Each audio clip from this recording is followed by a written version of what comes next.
माननीय राज्यपाल के अभिभाषण क्रम संख्या 6 में केंद्र सरकार से 1,36,000 करोड़ वापस लाने की बात कही है और सही भी है, और हर एक राज्य को उसका बाकी पैसा मिलना चाहिए, उनका हक मिलना चाहिए।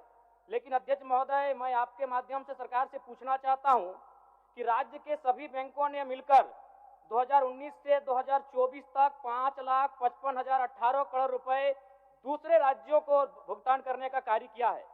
बैंक में जो पैसा डिपॉजिट होता है वो दूसरे स्टेट को जाता है, और अगर अभी देखा जाए तो झारखंड का सीडी रेशियो मात्र 36% है, जबकि आप तुलनात्मक अध्ययन करें तो आंध्र प्रदेश का सीडी रेशियो 110 के आसपास होता है, तमिलनाडु का सीडी रेशियो 115 के आसपास होता है।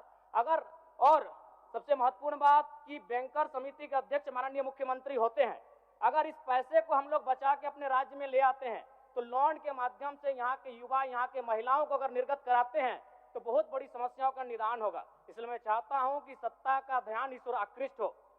मैं आगे अध्यक्ष महोदय, राज्यपाल महोदय ने अपने अभिभाषण में शहीदों का जिक्र किया, शहीदों के विचारों को आत्मसात करने का जिक्र किया, लेकिन मैं कहना चाहता हूं कि शहीदों के उन्हें माला चढ़ाना, उनके विचारों को आत्मसात करने से कहीं ज्यादा जरूरी है शहीदों को सम्मान देना।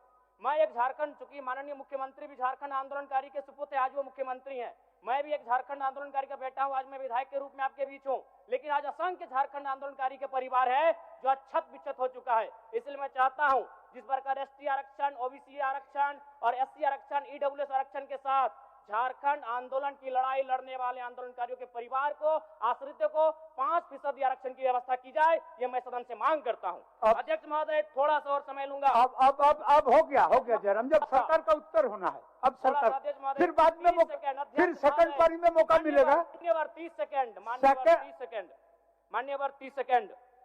चलिए बोल लीजिए। राज्यपाल महोदय के अभिभाषण में इको टूरिज्म डेवलपमेंट कॉर्पोरेशन निर्माण की बात कही है, जो कि सराहनीय है, और मैं चाहता हूं मेरे क्षेत्र में एक पारासनाथ में पुत्री गढ़ी आता है और तेलिया डैम आता है, उनका उस दिशा में भी डेवलपमेंट करने की दिशा में आगे बढ़ा जाए। और सबसे महत्वपूर्ण बात जो झारखंड के नाम में छुपा है, झाड़ और खंड, झाड़ यानी जंगल, खंड यानी जमीन भूभाग, ये एक बहुत बढ़िया संबोधन अभिभाषण रहा महोदय, जिसमें उन्होंने जीएम लैंड की जो रसीद 2017 में रोकी गई थी उसकी रसीद पुनः काटी जाएगी। लेकिन मैं साथ ही साथ यह भी चाहता हूं, क्योंकि झारखंड में जितने भी उद्योग स्थापित हैं, चाहे वो रांची का एचईसी हो, दिल्ली का हिंडाल्को हो, सरकार का उत्तर माननीय मुख्यमंत्री जी, यदि 20-25 वर्षों के बाद उन उद्योगों की जमीन खाली पड़ी है, माननीय मुख्यमंत्री को वापस कराई जाए, मैं आपसे ये मांग करता हूँ। धन्यवाद। सरकार का उत्तर। सेकंड हफ्ते